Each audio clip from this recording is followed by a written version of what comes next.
제가 아는 분도 계시고 처음 뵙는 분들도 계시고 그러네. 저를 모르시는 분 손 한번 들어보세요.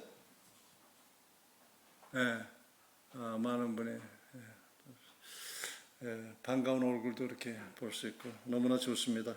하나님 안에 있으니까 언제 보아도 어제 본 것 같고 그렇습니다. 우리 목사님도 참 뒤끝이 있으시네. 저 오늘 아침에 일부 예배 드리기 전에 30분 전에 왔는데 계속 나이 얘기를 해갖고 섭섭해가지고 내가 나이가 먹었으니까 이제 그만두라는 얘기로 듣고 막 이랬는데, 그래서 하다 보니까 나이 얘기가 자꾸 나왔는데 2부 예배 때 또 나이 얘기를 말씀하시네. 올해 겉사람은 늙어가고 후패해가지만 속사람은 날로 강건해짐을 믿습니다. 반갑습니다. 오늘 심지가 견고한 자라는 제목을 가지고 여러분들의 말씀을 전하기 위해서 많은 기도를 했습니다. 그리고 일부 예배 때에도 성령님의 인도하심을 바라면서 기도하고 말씀을 전했는데 2부 때에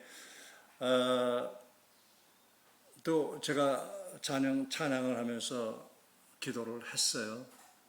성령님께서 인도하시고 여기에 앉아 계신 분 중에서 단 한 명이라도 하나님께서 그 마음을 만지시기 원하신다면 그분을 위해서 저를 인도하시고 이끌어 주시다 하고 기도했습니다. 그런데 우리 또 집사님이 기도하시면서 내 입술을 주장해 달라고 기도해 주셔서 감사하고 감사합니다. 여러분 2022년도도 벌써 다 지나갔죠. 2달밖에 안 남았어요. 근데 여러분들 올해 처음에 시작하면서 여러분들 올해는 참 결심을 하고 이건 꼭 이루어야 되겠다 그래서 2021년도에 기도하면서 준비하고 2022년도에 결심했던 것 변하지 않았던 분 한번 손 한번 들어. 아직까지도 실행하시고 계신 분 손 한번 들어보세요. 1부 때는 한 분이, 2부 때에도 한 분이 또 있으시네. 그 믿음과 의지대로 하나님께서 함께 동행하시기를 주님의 이름으로 축원합니다. 근데 우리가 무엇이든지 이렇게 마음에 다짐을 하고 결심을 해도 시간이 가면서 잊혀질 때가 많습니다.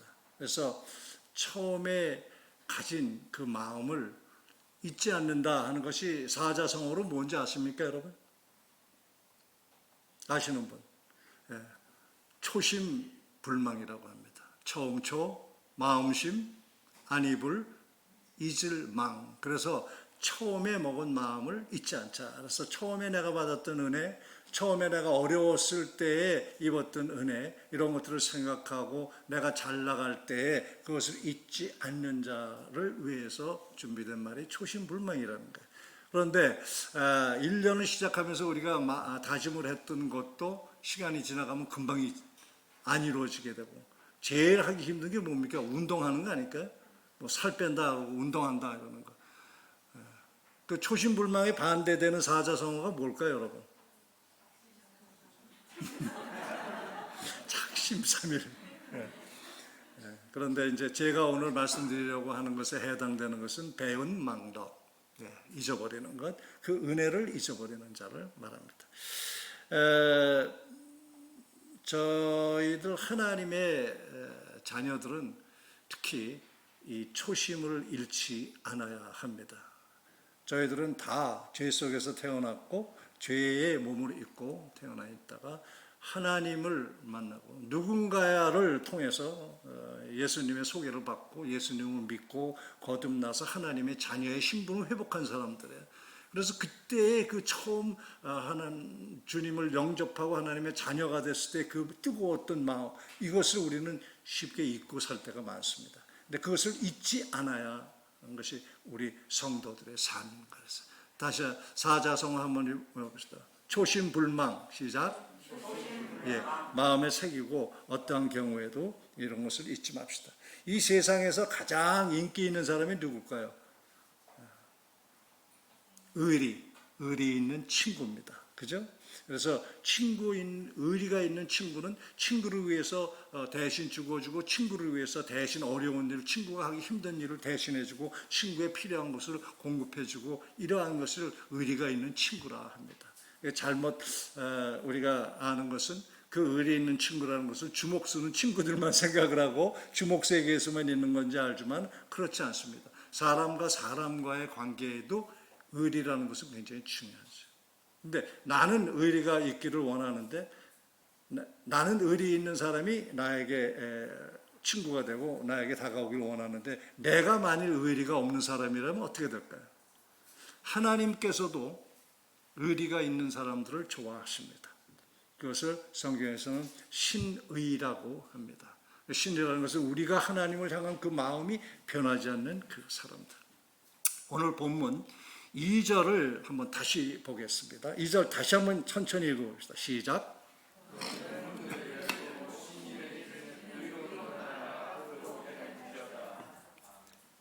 여기서 너희가 누굴까요? 이사야서 선지자를 향한 하나님의 말씀인데, 너희는 누굴까요? 너희가?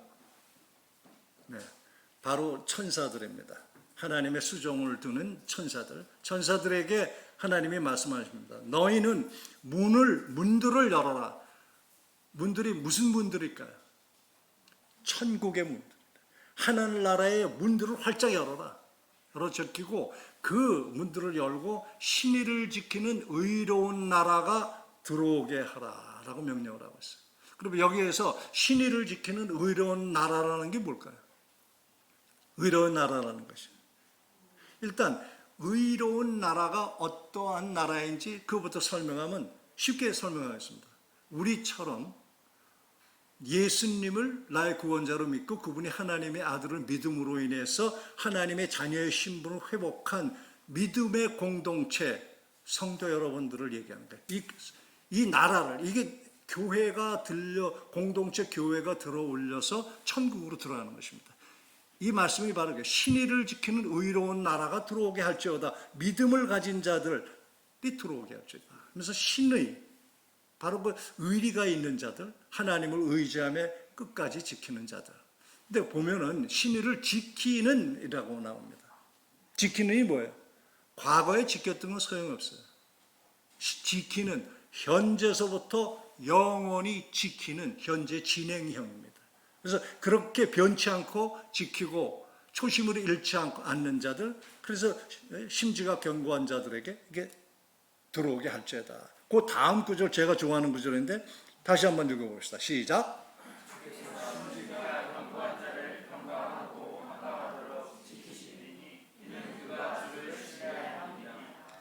하나님께서는 신의를 지키는 자를 심지가 견고한 자라고 합니다. 그런데 심지가 견고한 자라는 것은 마음이 변하지 않는 자라는 뜻 아닙니까? 근데 그런 자를 평강하도록 지켜주신다는 거예요. 그러니까 심지가 견고한 자를 끝구절은 뭐라고 그랬어요? 하나님을 뭐 하는 자다? 신뢰하는 자다. 그럼 여러분, 신뢰한다는 것이 무엇일까요, 여러분? 여러분들 다 알죠? 신뢰한다는 것은. 여러분들이 아는 것을 뛰어넘어서 제가 한번 말씀을 드려보겠습니다. 신뢰한다는 것은 의지하고 따른다, 믿고 하는 것입니다. 그런데 믿는 것을 왜 믿습니까, 여러분? 믿기 때문에 믿는 거죠. 근데 왜 믿습니까? 믿을만 해서 믿습니까? 예. 신뢰한다는 것은 무엇이냐면은 우리들이 성경 세계, 이제 성경을 저희들은 말씀을 갖고 얘기하는 거니까 성경의 말씀이 처음 창세기부터 요한계시록 끝까지에 나오는 이야기가 다른 사람들의 이야기가 아니라 나를 위한 이야기라고 받아들이는 것을 신뢰한다라고 합니다.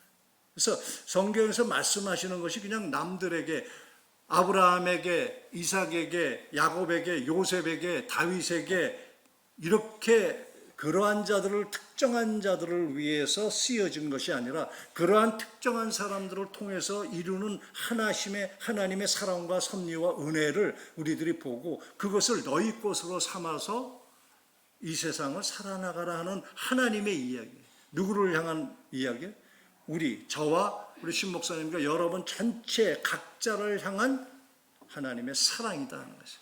거기에는 과거가 내가 어쨌든 상관이 없고요. 내가 어떻게 생겼든 상관이 없습니다. 잘생길 수도 있고 좀 왜소할 수도 있고 그런 건 상관이 없어요. 지금 현재의 네가 나를 믿고 신뢰하고 따르느냐 아니냐에 하나님은 중요한 관점을 두고 있습니다. 그래서 우리 하나님의 사람들은 하나님을 신뢰한다는 것은 성경에 나온 이야기가 나의 이야기다. 그 이야기 속에서 나를 발견할 수가 있어야 된다 하는 겁니다. 우리는 이 세상에서 살아가다 보면 우리 눈에 보여지는 것만 우리는 볼 수 있습니다. 그런데 성경의 말씀 속에서 성경의 이야기를 남의 이야기로 들 때는 안 보여주는데 모든 믿음의 선배들이 그러잖아요. 어느 날 갑자기 성경이 살아서 움직여서 활동사진처럼 내 앞에 펼쳐진다. 이러한 것들이 성경 안에 들어있는 사실들이 나의 이야기로 살아날 때 우리가 볼 수 있는 현상인 것입니다. 이렇게 하나님을 신뢰하는 자들에게 평강하고 평강하도록 지키신다. 지키신다는 것도 현재 진행형이에요. 지금부터 영원히 지키신다는 거예요. 근데 평강하고 평강하도라는 말씀을 설명을 하면은 반복해서 강조한다는 뜻도 있지만은 더 깊은 원어의 뜻은 뭐냐면 내적인 평화와 외적인 안전과 인도하심이 함께 하신다. 그러한 뜻입니다. 그러니까 내가 마음속으로도 기쁨이 풍성하고 겉으로 사는 동안에도 내 필요한 모든 것들을 하나님께서 인도하신다. 서로 우리가 원하는 길은 아니지만 하나님 보시기에 가장 정확한 삶을 살아가게 하신다. 그래서 시간이 지나가 보면 이러시려고 그러셨구나 라고 우리가 고백할 수 있는 그 길을 우리로 걷게 하신다. 평강의 평강으로 지켜주신다. 그래서 잠깐 은혜를 주시는 게 아니라 지금부터 영원히. 이것을 한번 생각할 때 이 하나님을 위한 그 신뢰함이 내가 굳건히 갖고 초심을 잃지 말아야지 라는 마음을 먹게 됩니다. 아멘? 아멘 하니까 아멘 하시는데 실제로 그게 됩니까? 잘? 안 되죠. 그 다음 구절이 없었으면 저는 굉장히 실망을 많이 했을 겁니다. 우리가 하나님을 믿고 의지한다고 생각을 하고 그렇게 따른다고 기도를 하고 해도 우리 인간이 눈에 보여주는 것만 보고 생각하기 때문에 잘 못 지킬 때가 많아요. 근데 4절에 이렇게 나오죠. 다시 한번 읽어봅시다. 천천히 시작.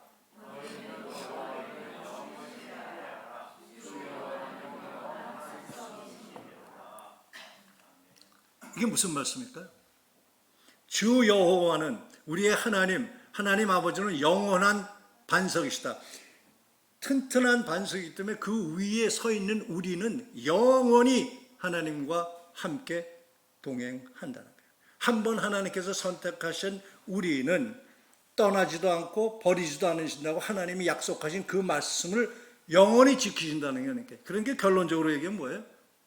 이 세상에 우리가 눈으로 보여지고 우리가 믿음직스럽고 보암직스럽고 먹음직스럽고 유혹하는 모든 것들은 잠시 있다가도 없어지는 것들일 수 있다는 것입니다. 있을 수 있다는 것이 아니라 보여지는 이 세상의 것들은 언젠가는 반드시 없어진다는 거예요. 그러나 하나님은 영원한 반석 위에 지은 것 같이 우리를 떠나지 않으신다. 그러니 너희들이 이 세상에 너희들 눈에 보여지는 것을 믿을래? 아니면 나를 믿을래? 이것이 신뢰의 기본인 거죠. 그래서 내가 그 하나님을 믿게 되는 겁니다. 우리가 어려웠을 때 찾았을 때 우리에게 은혜를 베풀었던 그 하나님을 믿고 따르게 되는, 그리고 그것을 끝까지 붙잡고 놓지 않는 사람을 심지가 견고한 자다라고 성경은 말씀합니다. 심지가 견고한 자는 이 성경의 모든 등장하는 모든 인물들의 거의가 심지가 견고한 자들이에요. 그렇지 않은 자들이 나오면서 대조적으로 심지가 견고하지 않은 자들은 어떠한 말로를 겪고 어떠한 인생을 걷고 이런 것들이 나오게 됩니다. 그럼 패망이에요. 근데 심지가 견고한 자들은 서로 육신을 입고 있기 때문에 죄도 저지르고 여러 가지 일도 저지르지만 하나님이 늘 함께 하신다. 이런 것을 받을 때 우리가 살면서 나 오늘 기도를 안 해서 좀 죄진 것 같아. 이러한 죄책감에서 벗어나서 하나님의 주시는 평강의 마음이 들어온다. 여러분, 뭔가 가진 것도 없고, 그리고 뭐 그렇게 뭐 대단한 것도 없는데 담대하고 거침이 없는 사람들을 보면 우리가 뭐라 그러죠? 세상에서 좀 뭔가 믿는 구석이 있구만, 그렇죠? 믿는 구석이. 우리는 믿는 구석이 있어요, 없어요? 네? 있죠? 누굽니까? 네. 우리를 오늘 우리의 모습이 있게 하신 하나님, 우리들의 아버지예요. 그분을 믿는 그 믿음, 그것이 신뢰의 마음이고 심지가 견고한 그 믿음을 갖고 있는 자가 심지가 견고한 자라는. 그래서 이것이 굉장히 중요한 것 중에 하나입니다. 저는 오늘 성경에 나와 제가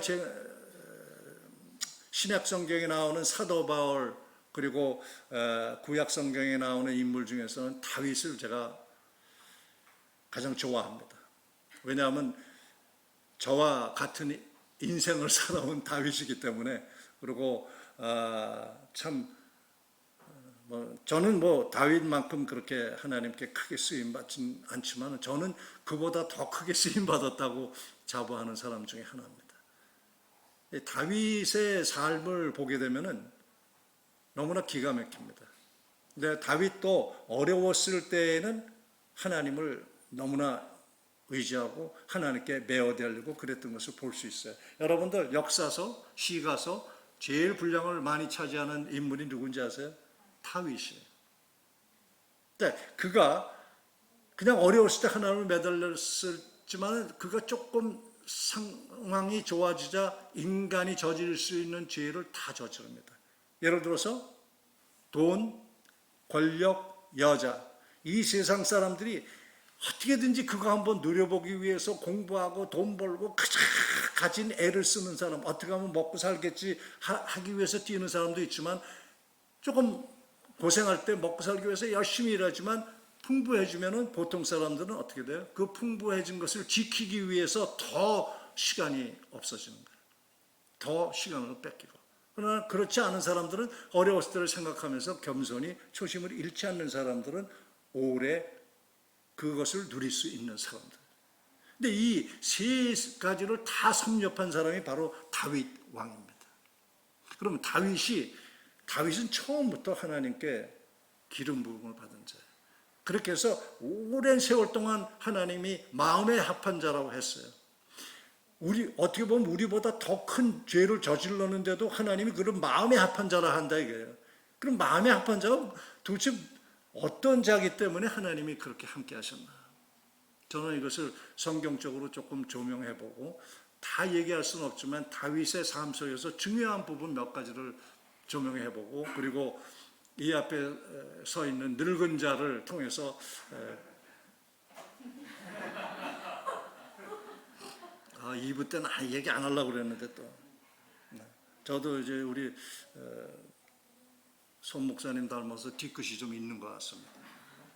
자, 어찌됐든 그래서 저의 얘기 그렇게 해서 그렇게 두 단락으로 나눠서 말씀 한번 전해보도록 하겠습니다. 2부 때에는 시간이 충분하죠. 저 혹시 배 고프신 분 손 한번 들어보세요. 배가 고프신 분. 예.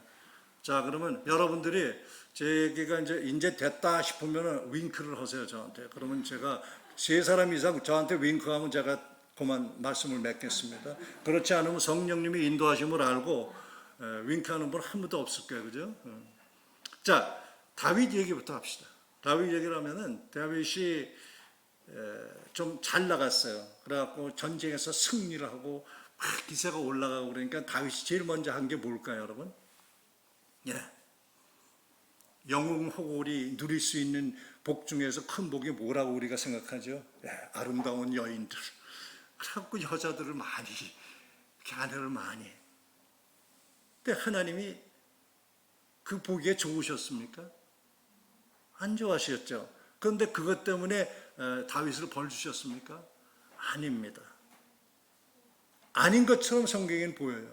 그런데 조금만 깊이 들어가 보면 하나님이 그 대가를 치르게 하십니다. 그가 배다른 형제들은 많이 자식을 갖잖아요. 그 배다른 형제 중에서 첫째 아들이 암논이에요. 근데 암논이 배다른 동생 다말의 미모를 보고 반합니다. 뭐 배다른 형제지만 아버지가 같은 그러한 형제인데 그냥 이게 PG-13 이상인데 우리 아이가 있어서 더 깊은 얘기는 못하겠지만 그래서 그것을 범하게 됩니다. 그러니까 그 다말의 친오랍이 압살롬이 벼르다가 2년 동안 벼르다가 암논을 쳐서 죽입니다. 그리고 압살롬이 아버지 다윗이 무서워서 도망가 버리고 맙니다. 어머니 친정집으로 도망가. 그래서 그곳에 가서 숨어 있어요. 다윗의 마음이 얼마나 아팠겠어요. 근데 다윗은 그것으로 인해서 그 형제들 간의 불협화음뿐만 아니라 자식으로부터 압살롬이 낭주하면 그게 어떻게 돼? 5년 후에 얼마 있다가 다시 예루살렘으로 압살롬을 불러들였는데 그때부터 아버지에 대한 마음을 품고 5년 시간 동안 준비해가지고 쿠데타를 일으키잖아요. 아버지 대적에서. 다윗의 마음이 어땠겠어요? 10자식 깨물어도 안 아픈 자식이 어디 있어요? 물론 배다르지만. 근데 자신이 저지른 죄를 그때는 당연한 것이라고 했는데 하나님이 그것 때문에 그 자손들이 서로가 반목하고 서로가 죽이는 이런 쓰라린 일을 경험하게 하십니다. 말기에는 어떻게 됐어요? 다윗이 말기에는 하나님을 그렇게 하나님을 신뢰하고 의지가 견고했던 자가 말년에는 하나님을 신뢰하기보다 물론 하나님이 시험하신 거죠. 그런데 내 힘으로 나를 따르는 백성들이 얼마나 되는지를 알기 위해서 인구조사를 실시합니다. 하나님이 너무나 화가 나셨어요. 아니 다윗이 내가 너와 함께한 세월이 언젠데 네가 나를 잠시 잊고 네가 거느리는 백성이 얼마인지 인구조사를 했느냐. 하나님이 화가 나셔갖고 그 죄에 대한 대가를 치르게 하십니다. 그 죄에 대한 대가가 어땠어요? 여러분들 사무엘하를 보고 열왕기상을 보고 그렇게 되면 나옵니다. 하나님이 3가지 선택권을 줬어요. 첫째, 이스라엘 백성의 3년간 기근이 들게 하는 것을 선택할 것이냐?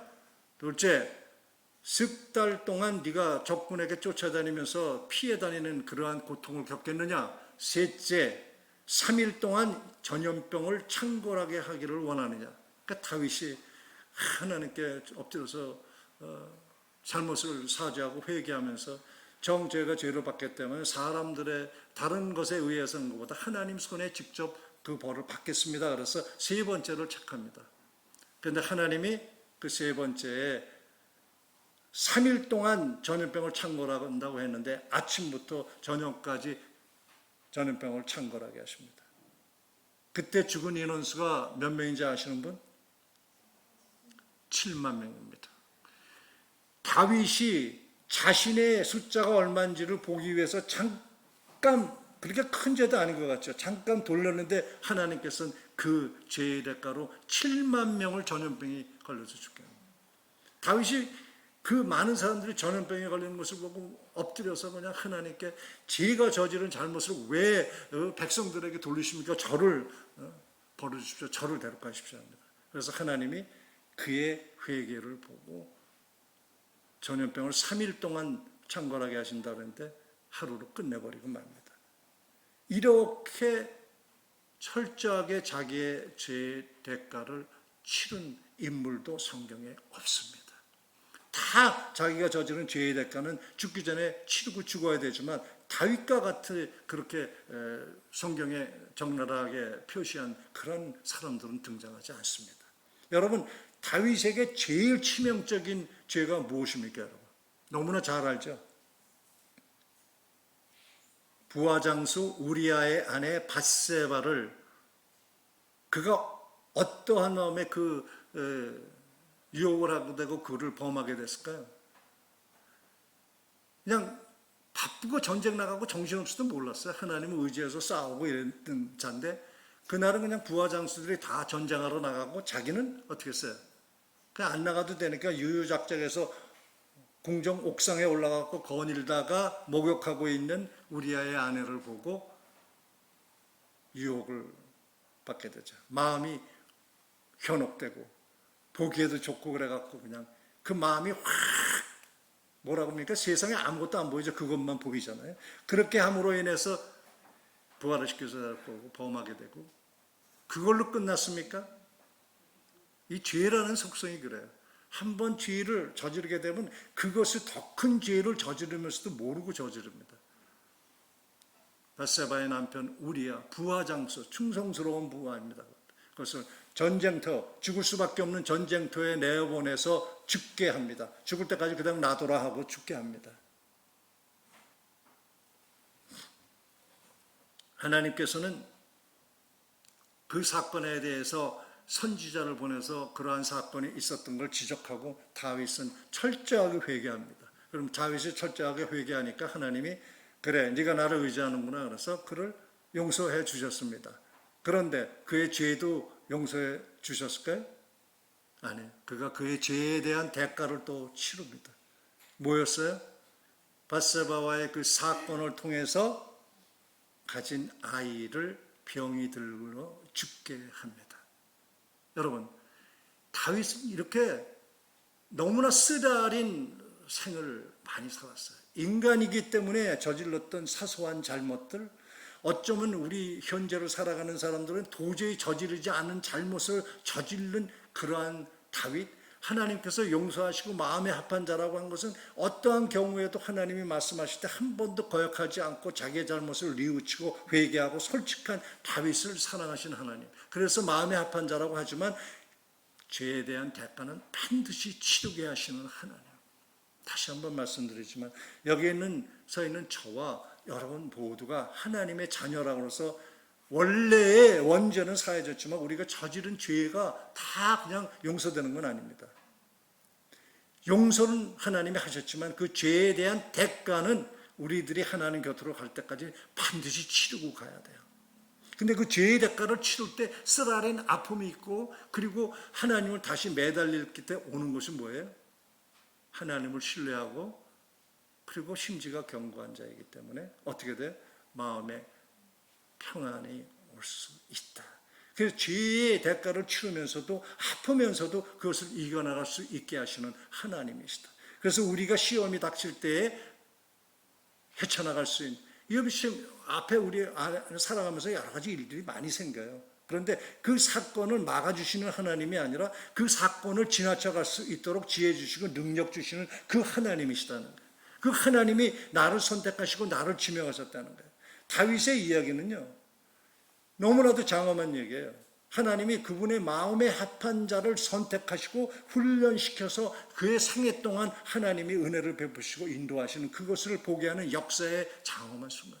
그러한 역사가 다윗의 것만은 아니다는 거예요. 다윗을 통해서 이루신 하나님을 섭리를 보게 하신 거예요. 그분 하나님이 우리 각자 여기 있는 각자의 삶 속에서 그분이 이루고자 하는 이야기가 있다는 거예요. 그래서 성경에 나온 인물들의 이야기는 다 우리의 인물들이다. 그들이 잘못했을 때 내 잘못을 그 잘못 속에서 볼 수 있어야 되고요. 그들이 감사해야 할 때 그 감사하는 그 모습에서 우리가 하나님께 감사할 수 있어야 하고요. 그것은 남의 게 아니라 바로 우리 것이다. 우리가 그러한 마음을 하나님을 신뢰하는 마음을 가질 때에 하나님은 우리를 마음에 합한 자, 심지가 견고한 자다라고 말씀하십니다. 다윗이 어느 정도로 하나님을 신뢰하고 의지하는 자인지 아십니까? 그가 사울 왕이 죽었어요. 죽고 난 다음에 사울 왕이 을 추종하던 사람들이 사는 곳에 왕이 돼가고 가니까 그곳에서 사울 왕을 추종하던 자들이 돌을 던지고 막 욕을 합니다. 피를 보는 자고 저 악독한 자라고 막 돌을 던지고. 그러니까 다윗의 종들, 부하들이 왕이시여 저 자를 그냥 발굴해서 다 쳐 죽이겠습니다. 제가 나가서 하게 해 주십시오. 그러니까 다윗이 그 부하들에게 뭐라 그런지 아십니까? 사무엘하 16장 10절입니다. 우리 다 함께 읽어보겠습니다. 시작.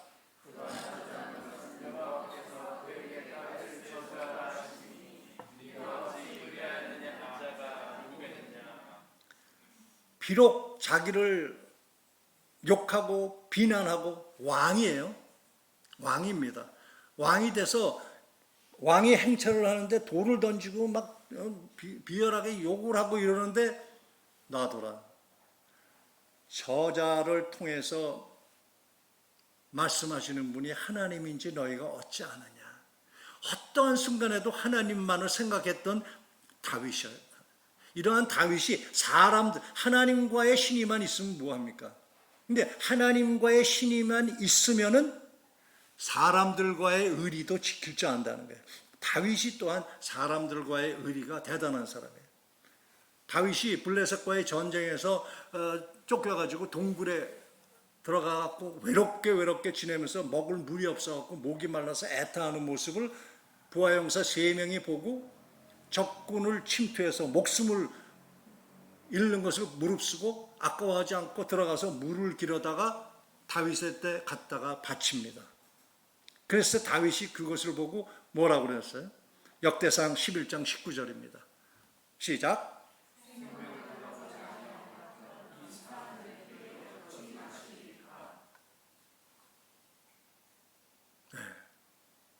제가 이 말씀을 묵상하면서는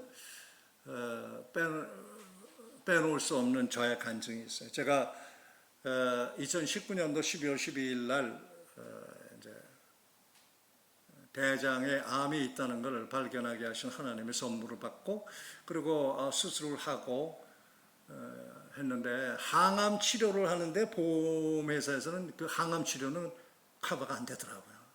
다른 건 다 되는데 항암 치료는 안 된다는 거예요. 근데 이상하게 마음에 돈에 대한 걱정이나 그런 것이 돈이 많아서가 아니라 돈이 없지요, 제가. 그런데 걱정이 안 되더라고요. 그런데 제 그 친하게 호용호재하던 후배 목사님이 이제 LA에서 벨리 생명의교회 청년들 사역을 하고 있는데, 목사님, 저희들 기도하고 있는데 목사님을 위해서 해드릴 게 뭐가 있을까요? 근데 저는 이상하게 참 명치가 없는 건지 서슴없이 돈이지 뭐니 해도 내가 지금 항암 치료를 받아야 되는데 뭐 돈이 좀 꽤 들어가네. 그게 그럼 얼마 정도 들어갑니까? 그래서 이거 이렇게 들어간대. 그래서 좀 기도해줘. 그러고 끝났어요. 거기서 돈이라고 생각도 안 했어요. 근데 이 사람들이 기도를 했어요. 며칠을. 그리고 항암 치료 끝날 때까지 매 격주로 3일씩 2박 3일씩 항암 치료를 하는 그 긴 기간 7개월 동안 들어가는 항암 치료비를 다 보낸 거예요. 그래서 제가 벨리 생명의 교회에 이 구절, 다윗의 구절을 써서 보내면서 그때 당시에 코로나 시대 아닙니까? 교회에 모이지도 않아요. 그러니까 청년들을 더더욱 교회 안 나오고 집에서 인터넷으로 보고 이럴 때고 그래서 헌금도 많이 쪼달리고 그럴 때입니다. 물론 하나님이 인도하시기 때문에 공동체는 살아남습니다. 그러나 그러한 어려운 상황인데 그 어려운 상황에서도 기도를 해서 한 늙은이의 병을 치료하는 데 필요한 돈을 보냈다는 거예요. 저는 그게 돈으로 보이지 않고 그 사람들의 땀과 피와 노력의 것으로 보였던 거예요. 그래서 이 말씀을 써서 보낸 적이 있어요. 자, 이렇게 다윗은 부하 직원을 내 피와 같은 그러한 행동을 보고 느낄 수가 있었던 자였다. 사람에게도 의리가 있어. 자기에게 의리가 없으면요, 그런 건 못 봅니다. 제가 항상 말씀드리잖아요. 나에게 사랑이라는 것은 나에게 있는 사랑만큼만 남을 사랑할 수가 있어요. 나에게 사랑이 100이라고 칩시다. 그러면 내가 99 줄 수도 있어요. 그런데 내가 사랑을 2밖에 안 갖고 있어요. 근데 제가 5를 줄 수가 있을까요? 없습니다.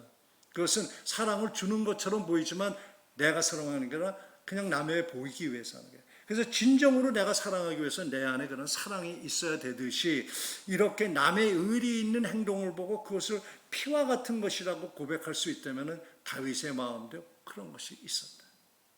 그러한 그는요, 어려웠을 때 자기와 함께한 친구, 다윗과 세 글자, 친한 친구 누구죠? 요나단. 다윗과 요나단의 나이 차이는 30살입니다. 그런데 아버지 사울 왕을 피해서 도망다니는 다윗을 막아주고 아버지를 대적하면서까지 다윗을 절친한 친구처럼 보살폈던 사람이 바로 요나단입니다.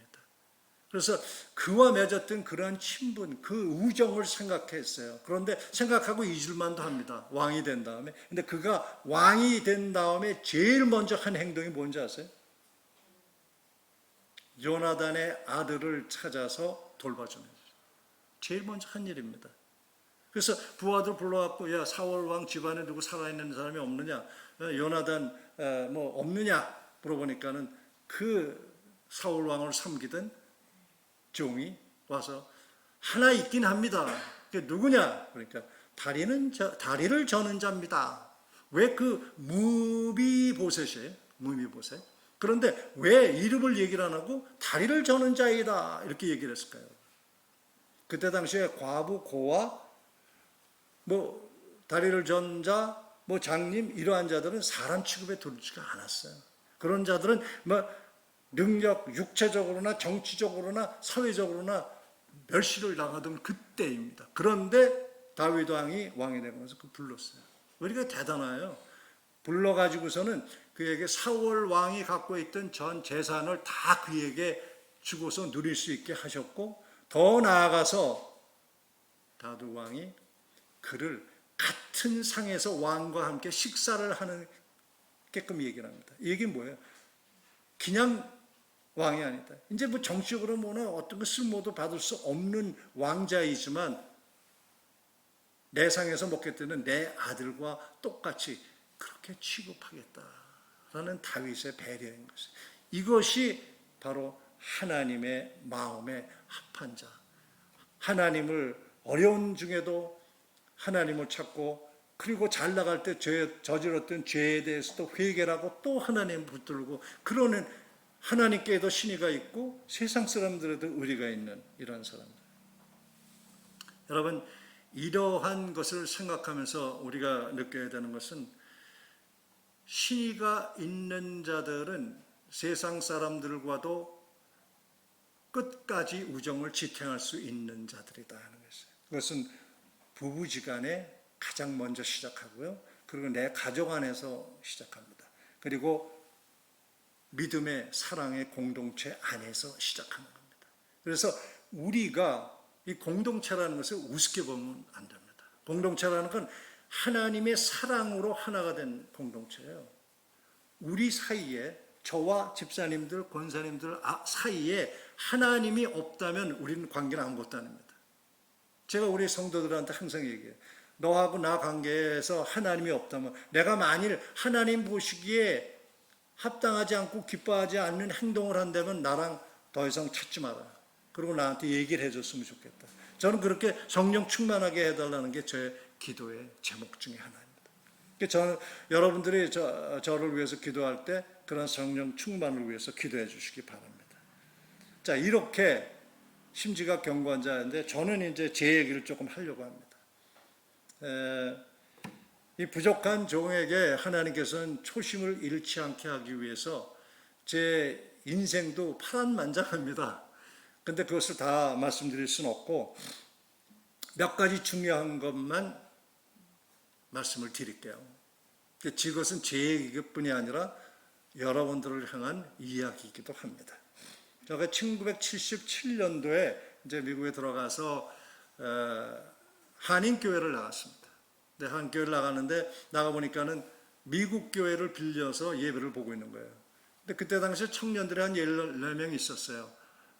그래서 그 친구 14명을 규합해서 집을 한 채 장만해가지고 좀 허름한 집을 하는 채 장해서 청년들이 다 가서 그 집을 개조하고 침례탕을 만들고 그래서 교회를 설립했어요.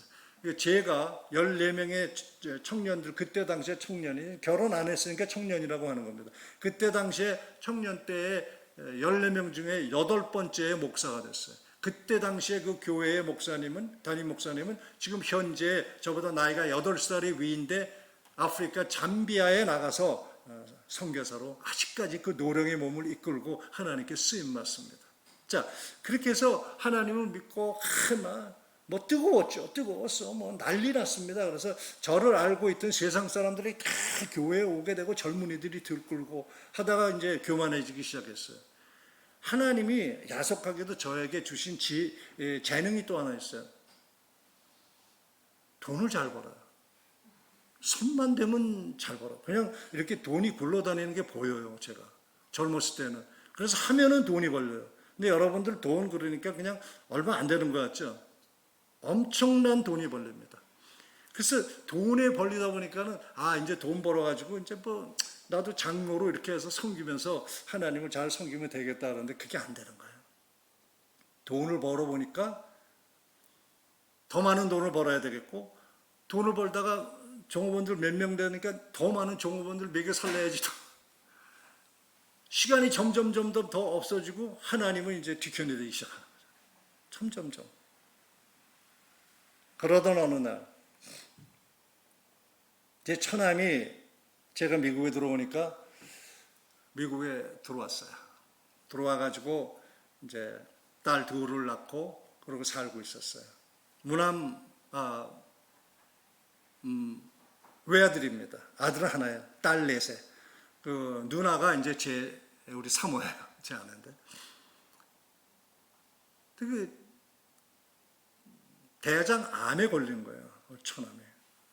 그래 근 3년 넘게 고생을 하고 투병을 하다가 하나님 곁으로 갔습니다. 가기 전날까지 찬양대에 서서 건반을 친 거. 그게 참고적으로 얘기하면은 옛날에 혹시 여러분들 나이가 있어서 아마 블랙 패츄라라고 아십니까? 송골매가 있던 거기에 멤버였어요. 초창기에. 그래서 건반을 치거든. 그래서 교회 성가대에서 건반을 치면서 대장암을 앓고 그냥 지팡이를 짚고 다니면서도 주머니를 차고 이러고 다니면서도 하나님을 찬양하는 그가 이제 몸져서 눕게 됐어요. 근데 저의 기도는 뭐였냐면 그때 하나님 우리 처남 살려주십시오. 하나님을 위해서 이제 모든 것을 다 바친 우리 처남 살려주세요. 처남 살려주면 제가 하나님 일을 하겠습니다. 돈 버는 거 다 집어치고 하나님 일을 하겠습니다. 근데 어떻게 했어요 하나님이? 어떻게 했을까요? 우리 처남 살려주셨을까요? 네, 어떻게 알았어요? 데려가시는 거예요. 근데 데려갈 때를 제가 말씀드리고 싶은 거예요. 거의 뭐 식음을 먹지를 못하고 이럴 텐데 그날 일을 좀 일찍 끝내고 처남 얼굴이 보고 싶어서 가서 내가 아무것도 못 먹는다 그래서 그러면 내가 죽이락도 한 그릇 줄 테니까 먹을래? 그랬더니 나를 보더니 자영이 주면 내가 먹지. 그러더니 한 톨도 못 넘기던 처남이 한 공기를 다 먹는 거예요. 다 받아 먹더니 내 손을 콕 잡고 나를 쳐다보는데 그때 눈을 제가 잊을 수가 없습니다. 자영이 하나님의 일을 하셔야 되는데 딱 한마디 했어요. 그래서 알았어. 좀 먹고 힘 좀 내자. 돌아왔어요. 몇 시간 앉았어요. 새벽에 전화가 오더라고요. 하나님의 곁으로 간 걸 알았습니다. 제가 아무한테도 얘기를 안 했어요. 그 사건을 안 사람은 우리 집안 식구밖에 없죠. 그리고 교회 나가는 사람들은 알죠. 근데 제 손을 잡고 그런 얘기한 사람은 저희 식구들밖에 없었죠. 그럼 그 처남이 죽었을 때 내 심정이 어땠을까? 처남은 나 때문에 죽었구나. 저는 그렇게 생각하는 사람 중에 하나. 물론 여러 가지가 이유가 있어서 하나님이 데리고 가셨지만 제가 느끼기에는 나 때문에 죽었구나. 이상하게 처남을 살려주면 하나님 일을 하겠습니다라고 약속했는데 안 살려주고 데려가셨는데 제 마음이 들끓기 시작하는 게 그때부터. 그래서 늦은 나이에 만학을 했고 그냥 열심히 해가지고 미국 교회에 한국 교회도 개척하고 그리고 성도들도 꽤 되고 후임 목사 들어와서 이제 손주들하고 이렇게 쉬운 생을 살려나 했는데 안식년을 맞게 됐어요. 그래서 2011년도입니다. 안식년을 맞고 하나님께 기도했어요. 하나님, 제가 앞으로 무엇을 하다 죽을까요? 그때가 62살 때입니다. 뭘 하다가 죽을까요? 그랬더니 더 기도해. 라고 더 기도하는 중에 후배 목사님을 통해서 베트남에 들어가서 고아원을 돌아봤고, 그 전에도 이제 중국에 있는 사랑의 집이라고 고아원 사역도 제가 의료팀을 데리고 들어가서 사역도 하고 많이 했습니다. 근데 그때는 좀 달랐어요. 그래서 대한민국에 2011년도에 들어와서 시설, 고아원 얘기입니다. 지금은 시설이라고 합니다. 고아원이. 고아원, 보육원, 그러다 시설이라고 합니다. 어떻게 불려지는가 우리는 그게 그거지 하지만 그 아이들은 대단히 큰 차이입니다. 그래서 시설이라고 하세요, 여러분. 그래서 아까도 손 목사님이 얘기할 때 시설이란 말을 이제 떠듬거리면서 했는데, 시설을 한 18군데 이상을 제가 돌아보았어요. 근데 미국에서 36년간, 그것도 캘리포니아에서 지구상의 파라다이스 같다는 그런 곳에서 편안하게 기후 좋은 곳에, 아무리 추워도 영하로 안 떨어져요. 아무리 더워도 그늘에만 들어가면 시원해요. 그게 캘리포니아, 샌프란시스코, 베이에리아. 그곳에서 살았어요. 그러다가 베트남에 가서 그 더운 베트남에서 사역하고 애들하고 다니면서 애들하고 같이 먹고 뒹굴면서 한국에 와서 시설에 가갖고 애들하고 뒹굴고 방문하면서 웅댕이에 땀띠 같은 거 나는데, 그때 해수탕이라는 걸 처음 알았습니다. 장인어른이 가자고 그러고 해수탕에 가서 한 번 딱 갔다 오는데 그 땀띠가 들어가더라고요. 그래서 그렇게 이제 너무너무 힘들었어요. 힘든 상황에 미국에서 전화가 온 거예요. 전화 와서, 목사님, 우리 지금 미국 팀들이 해남 땅끝 마을에 한 시설에 BB에서 사역을 하러 3박 4일 들어가는데 목사님이 인도 좀 해 주십시오. 5일 후에 들어갑니다. 저는 너무나 놀랍게도 제 입에서, 아니, 난 못 가. 나 너무 힘들어. 지금 월남 베트남을 통해서 여기 여러 군데 돌아다닐 때 내 몸이 탈진된 상태야. 못 가겠어. 다른 사람 좀 알아봐. 젊은 사람들 많잖아. 젊은 사람 얘기가 또 나옵니다. 그렇게 얘기했어요, 저도. 그리고선 이제 며칠 안 지났습니다. 저는 이 세상에 태어나서 그렇게 천둥 번개를 치면서 비가 오는 걸 처음 봤습니다. 2011년도 우면산이 무너질 때에 저는 바로 현장에 있었습니다. 근데 밤새도록 천둥 번개가 치면서 비가 왔는데 아침까지 끊이지 않고 막 옆에서 치는 소리 같이 들리고 그랬어요. 근데 아침 제가 정확한 시간 아는 게 7시 15분입니다. 근데 더 큰 굉음이 울리면서 와르륵 하는데 이건 그냥 번개 같지가 않아요.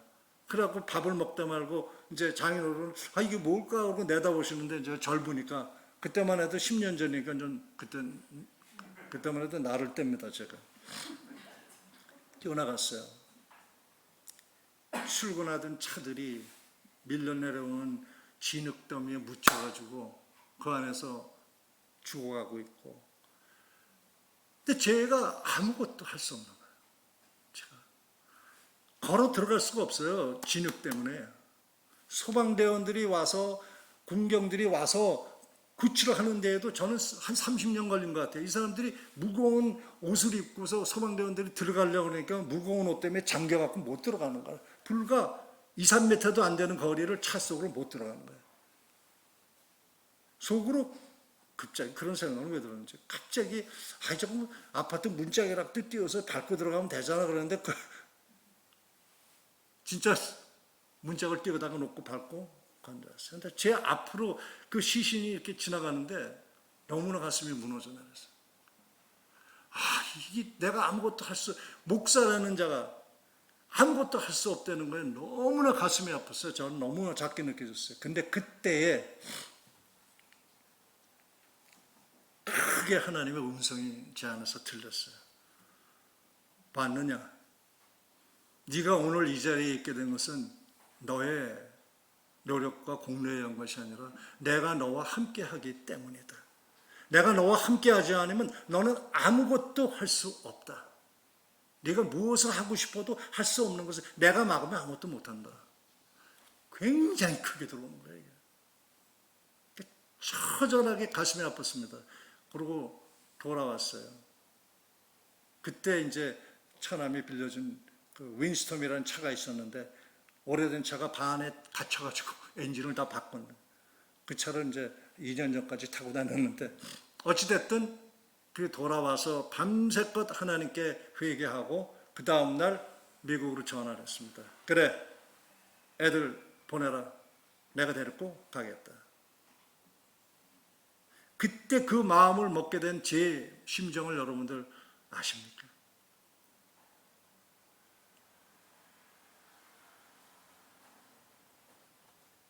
여러 가지 이유에 의해서 우면산이 무너져 내리고 참상자들이 생겼지만 저는 그 이야기가 제 이야기예요. 저 때문에 우면산이 무너졌다고 생각하는 사람 중에 하나입니다.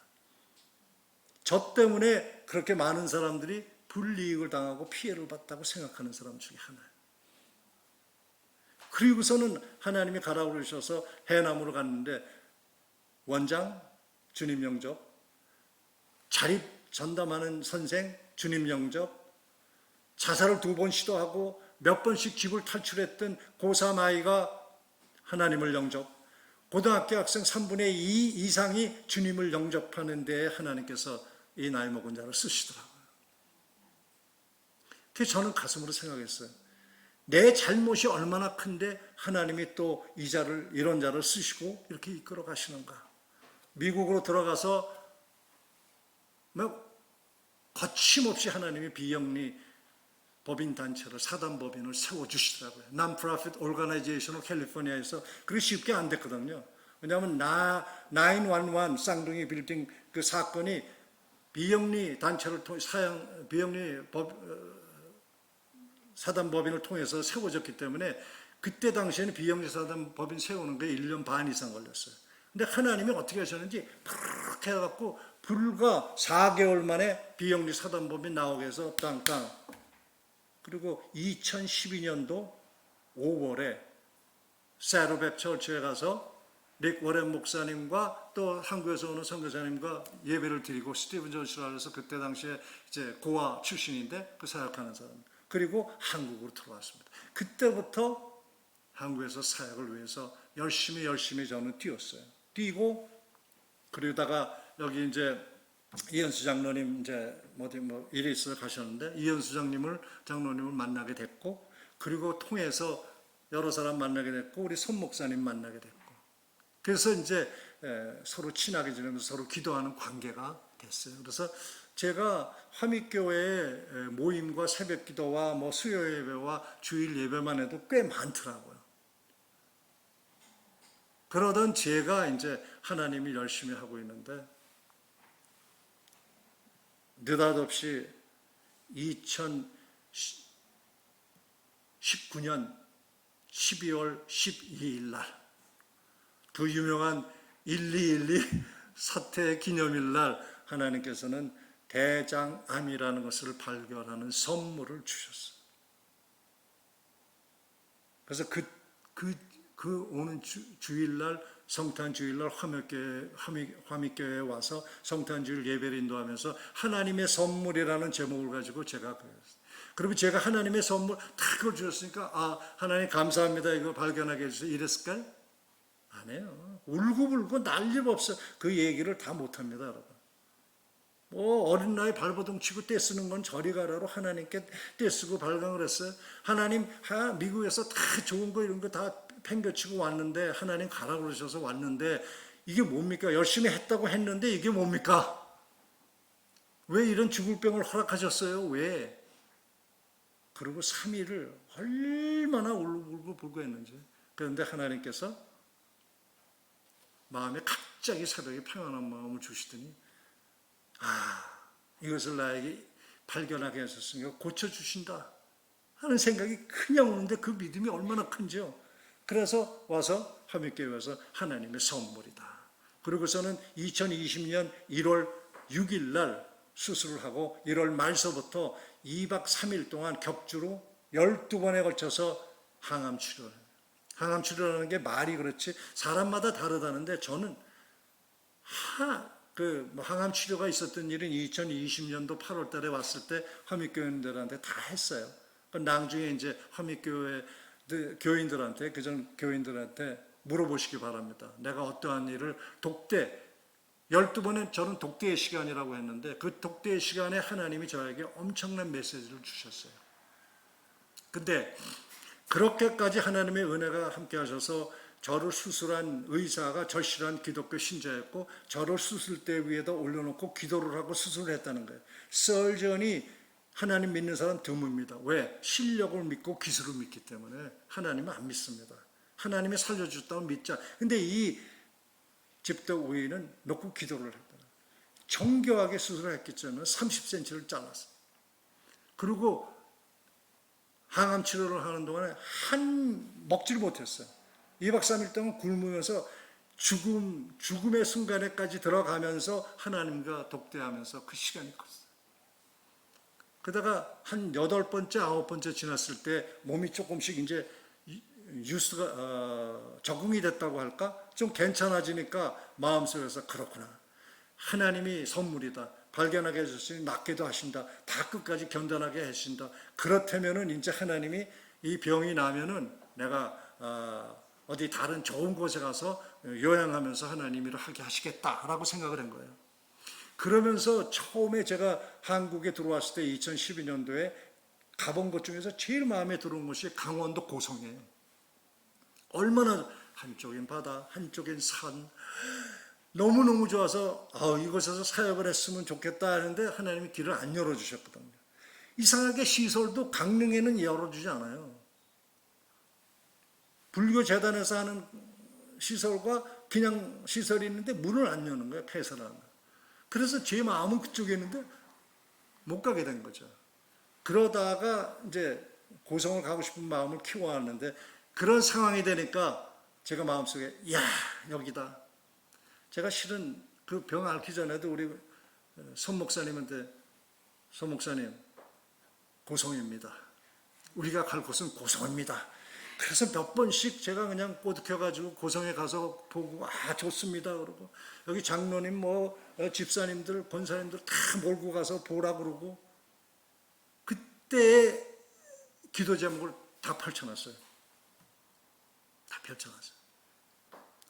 분명하게 하나님이 나를 고성에 보내신다. 그래서 전 세계에 퍼져 있는 이제 중보기도자들한테 얘기를 해놨어요. 나 고성에 간다. 하나님이 고성에 가게 하신 준비되신 것 같다. 그러면서 고성에 가서 사진 찍어갖고 다 보내고 이런 곳이다. 이곳에서 하나님 사역하고 우리 애들이 와서 쉴 수 있는 공간을 다 마련해 주시게 해줘. 그리고 기도 제목을 냈어요. 그렇게 하고 신났어요. 그리고 7월 말이 돼서 4년 이제 2년 계획해서 4년 계약한 저희 서울 공동체가 지금 아름다운 집 꾸미기 바로 옆에 2층이었었거든요. 그 계약이 끝나는 거예요. 하나님은 정교하시게 뜻이 맞아. 딱 맞춰서 가는구나.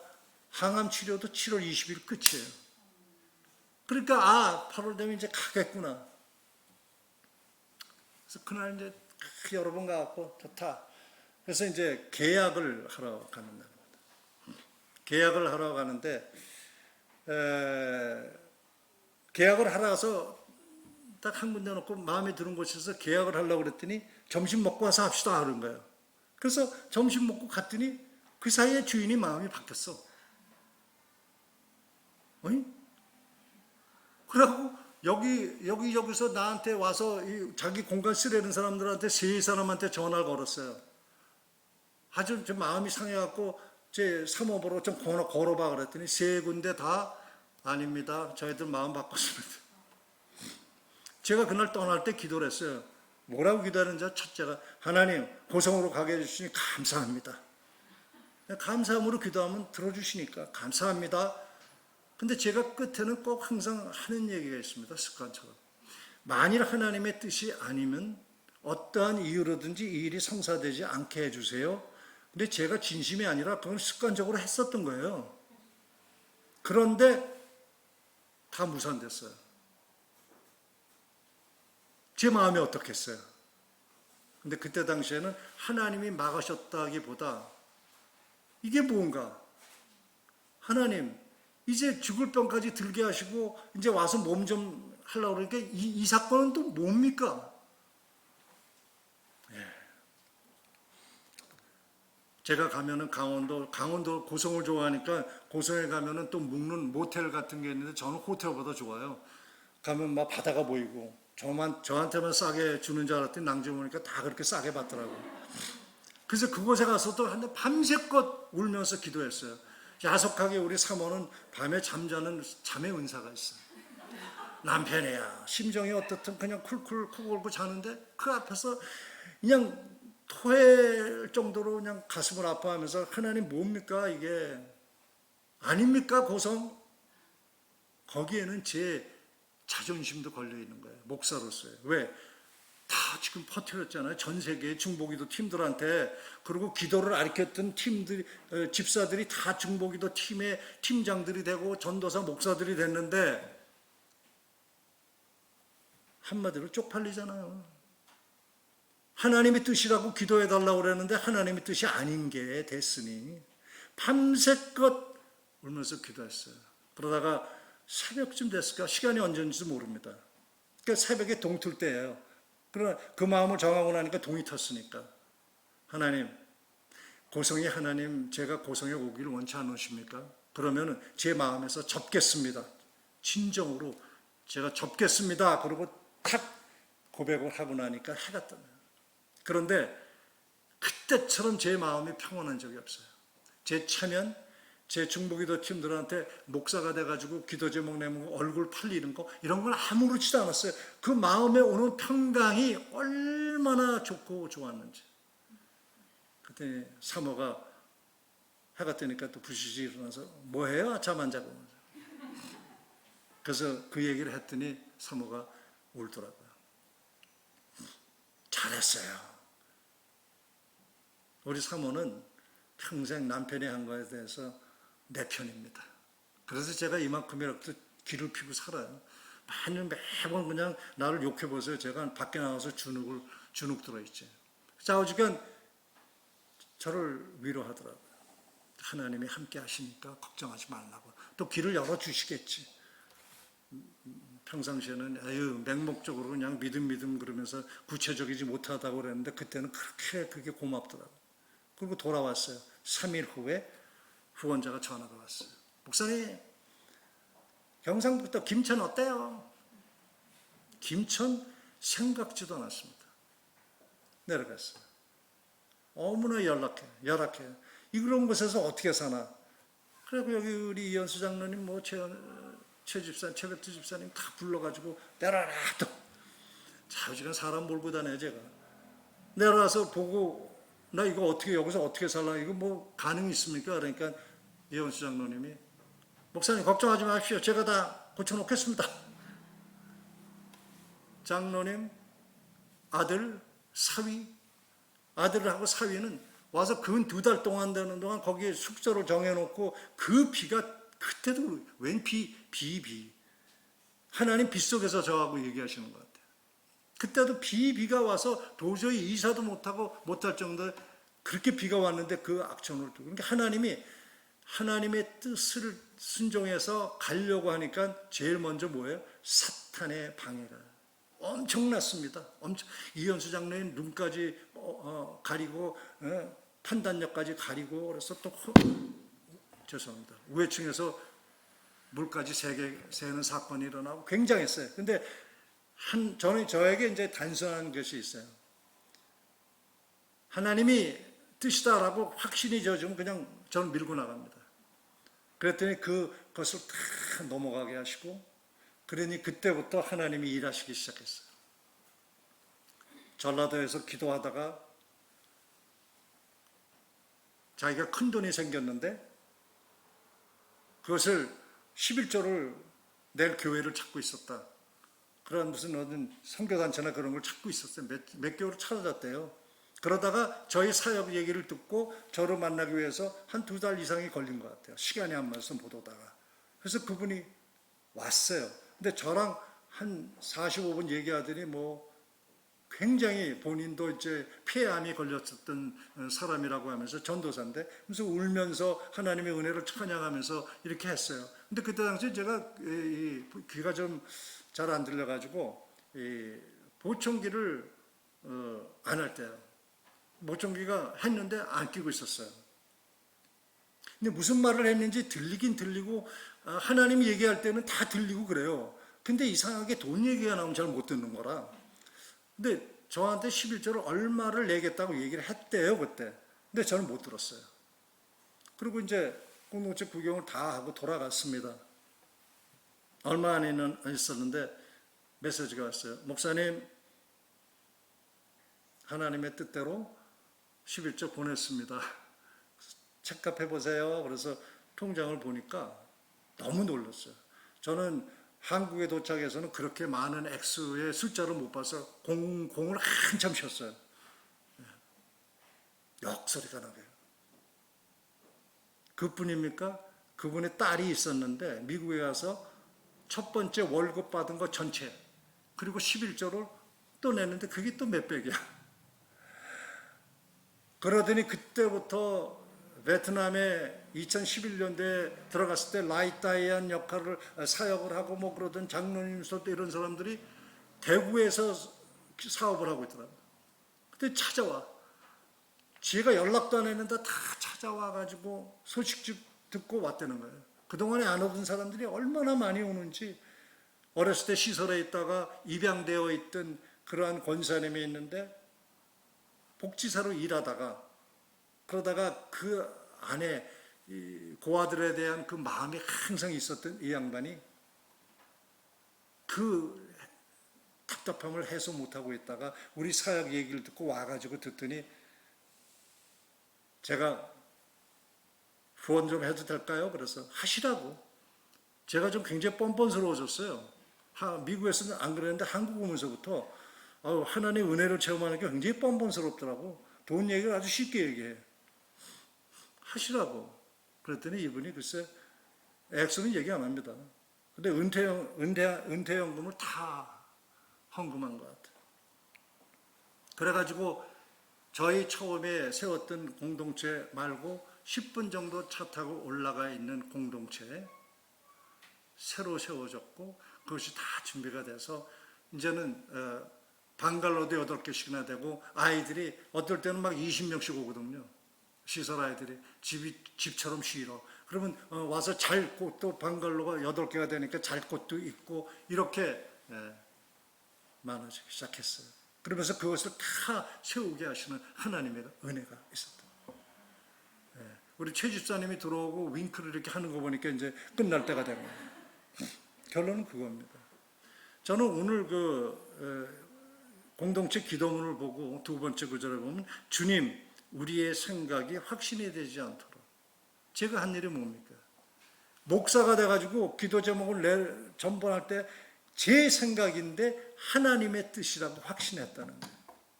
우리는 얼마나 많은 순간 저의 뜻대로 해놓고 하나님의 뜻이라고 하는지 모릅니다. 이것은 우리가 하나님 안에서 하나님의 말씀을 의지하지 않을 때 생기는 것입니다. 너무나 나에 대한 나의 겉모습과 나의 이 세상에서 필요한 것에 꽉 차 있기 때문에 하나님, 내 안에 성령님의 그러한 낮은 음성을 듣지 못하는 현상이라는 거예요. 제가 아내한테 물어봤습니다. 애가 만일 잘못을 해서 손이 잘렸다.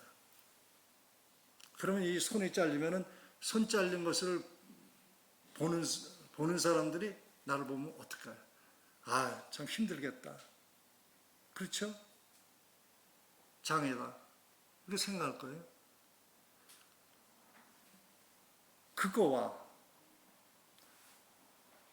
남의 눈에 보이지 않는 제 대장을 30cm를 잘라서 30cm 자르고 난 다음에 후유증과 어떤 것이 더 클까? 사람들은 보이는 것만 봅니다. 저 자신 역시 보이는 것만 봐왔어요. 그래서 제 안에 30cm를 잘랐음에도 그 안에서 그것을 통해서 인도하시는 하나님의 은혜를 쳐다보지 못하고 세월이 지나면서 점점 깨닫게 된 것이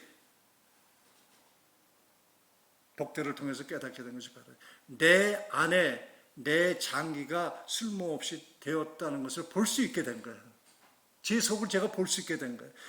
여러분들은 못 보지만 저는 보이는 거예요. 이게 사진을 봐서 보이는 게 아니에요. 저는 사진도 못 봤어요. 근데 그게 보이기 시작하는 거예요. 손 잘라진 것에 대해서는 보면은 느끼겠죠. 근데 내 안에 있는 것은 우리 하나님의 사람들은 이 세상을 살아가면서 우리 앞에 펼쳐진 것만 봅니다.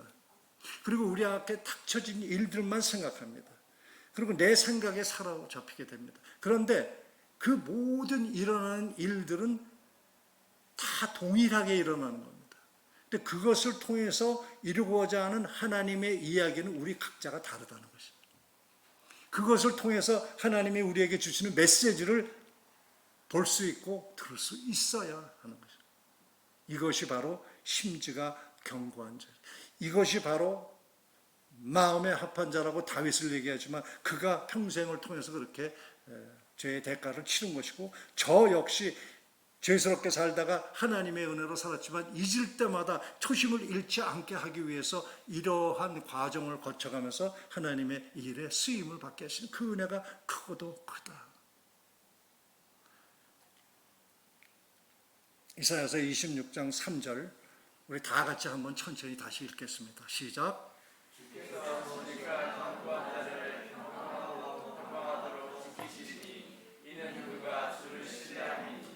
저는 여러분이 살면서 오늘 이 시간부터 이사야서 26장 3절의 말씀은 꼭 외우시기 바랍니다. 외우려는 걸 가슴에 마음판에 새기세요. 제가 항암 치료하면서 느낀 것은 세 번째쯤 되니까 처음엔 성경책 가져가는데 세 번째쯤 되니까 육신이 너무 아프니까 성경이 말씀이 안 읽혀요. 숙주를 내려가기가 힘들다. 그래서 그때 느낀 것이 말씀을 마음판에 새겨라 하는 것이 그 뜻이구나 처음 알았다는 거예요.